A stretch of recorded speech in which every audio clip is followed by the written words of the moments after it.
Introduction to Data Quality Control in ODI. Today we are going to discuss how to perform data quality operations in ODI. Basically, ODI provides data quality control mechanism to ensure the overall consistency of data in your application information system. For example, some data in our source may be inconsistent. So there may be constraints in the target table that are not implemented in our source table, or there may be supplementary rules that you wish to add to ensure the data quality operations. So let's say, for example, suppose you have created a constraint on target EMP table, not null constraint on ename column, but you may receive null values from the source table while populating your target table.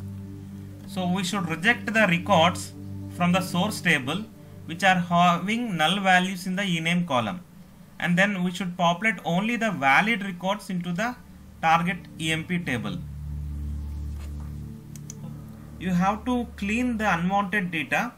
You have to clean the basically bad data from the source before loading the target or after loading the target.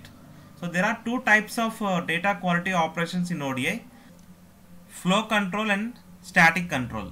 Flow control is the process of cleaning the data before loading the target and loading only the valid records into the target,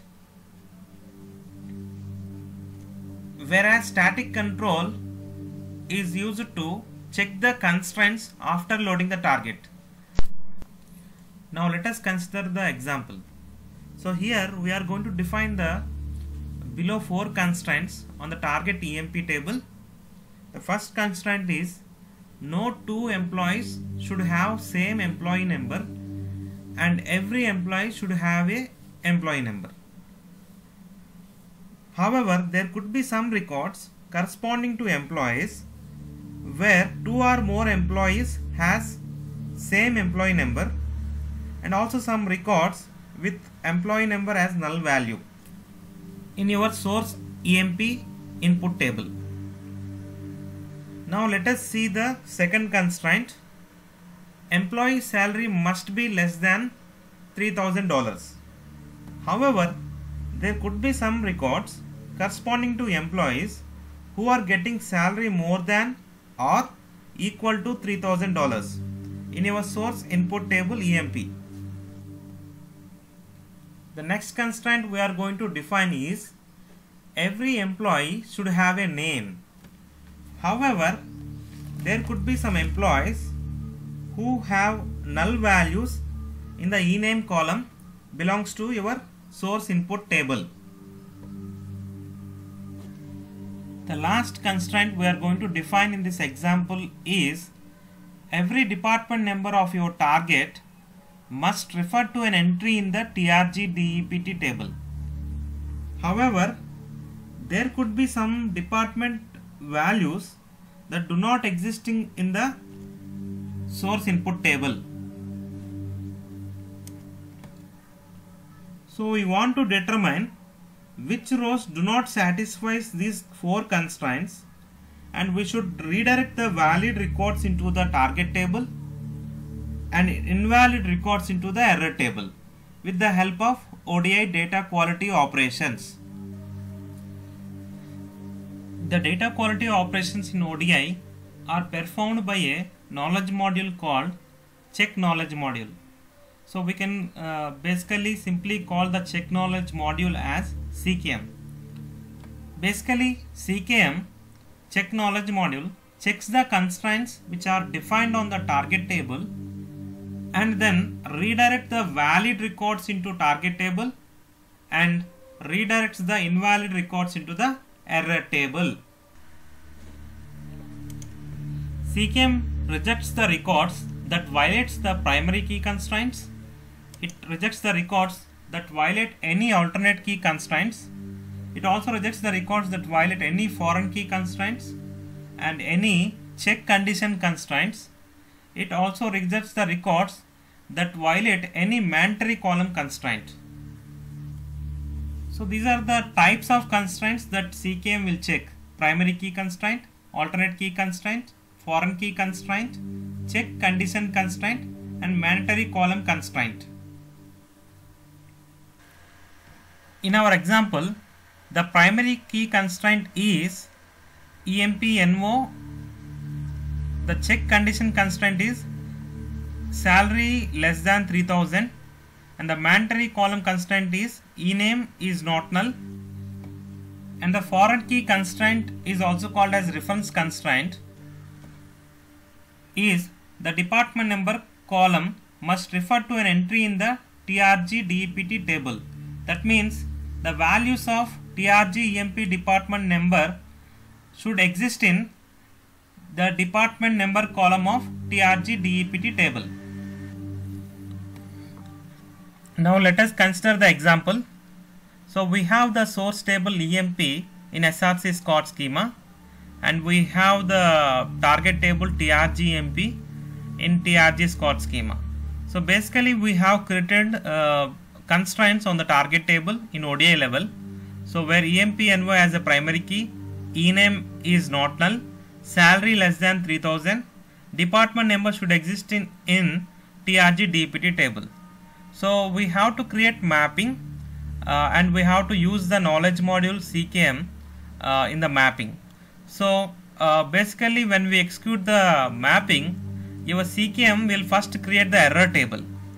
The error table name will be your target table name prefixed with $. And the structure of the error table, basically it consists of all the columns of your target table and some extra audit columns like row ID, check date, ODI PK, error message, constraint name. So when we execute the mapping, the CKM will first create the error table, then it will start validating all the constraints. So it will validate the primary key constraint, not null constraint, check condition constraint, and the reference constraint. So the records which violates the constraints will be redirected to the error table, and the records which does not violate the constraints, basically the records which are valid records will be go and sit in the target TRG EMP table. So as an output, the valid records will be redirected to the target and the invalid records will be redirected to the error table. As we have already discussed, there are two types of data quality operations can be performed in ODI: flow control and static control.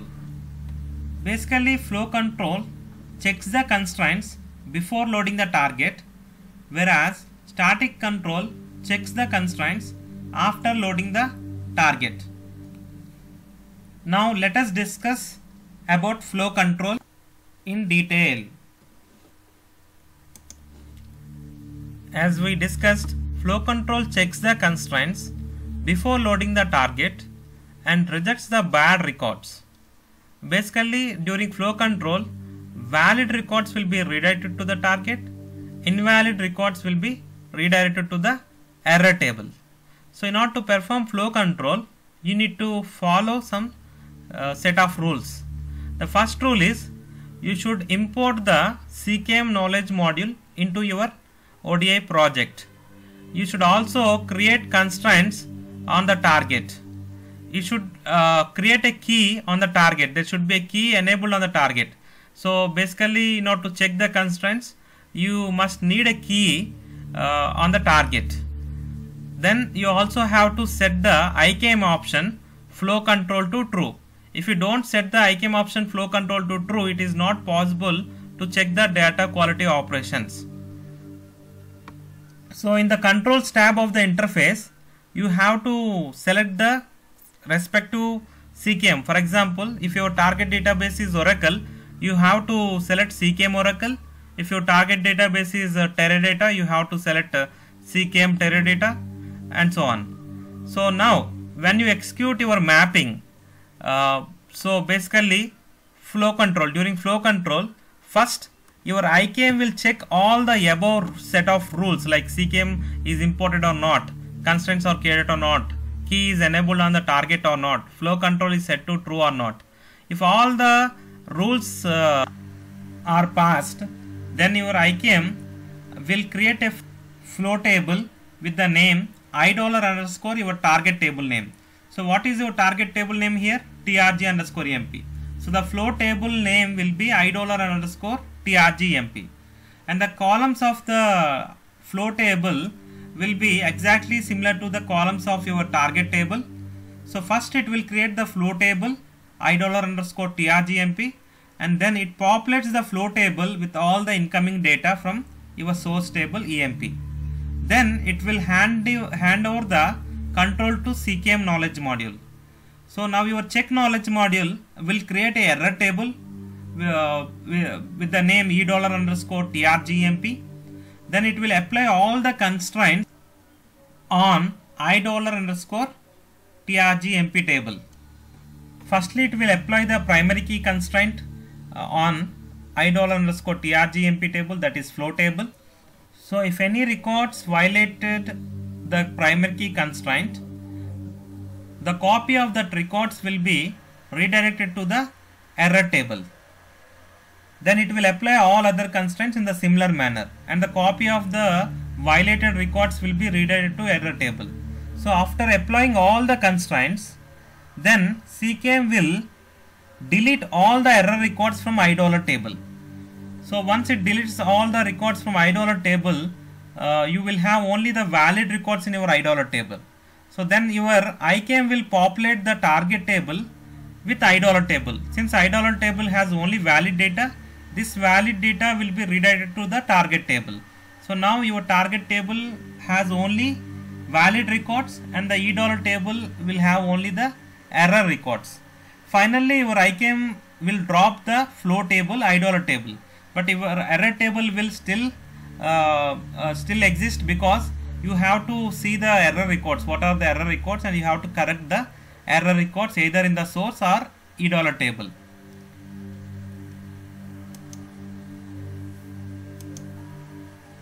If you correct the errors in the source itself, then you have to rerun the interface. Again your CKM will check the errors, check for errors in your incoming data. If you correct the errors in the E dollar table, then you have to rerun the interface. Now it will also check again the errors in the incoming data from the E dollar table.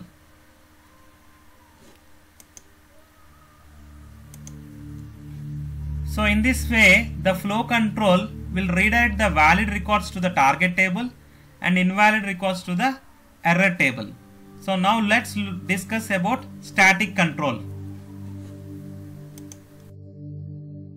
During the static control, the CKM will check the constraints after loading the target.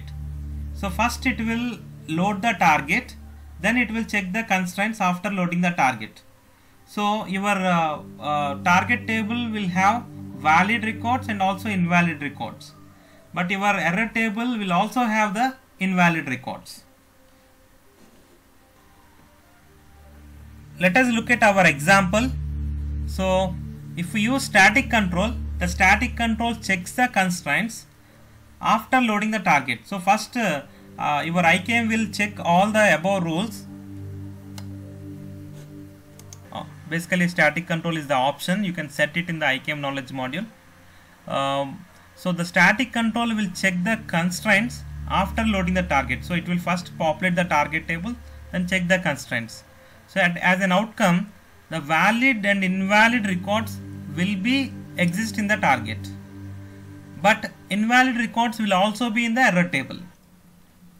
So when you run the mapping, your IKM integration knowledge module will first check all the rules, like whether you have imported the CKM into the project or not, whether you have created the constraints on the target or not, and whether you have set the key on your target. Basically you need a key to check the constraints on your target, and also it will check whether whether you have set static control option of IKM is set to true or not. So if all the rules are passed, then your IKM will directly populate the target table with the incoming data from source tables. So then it will hand over the control to CKM.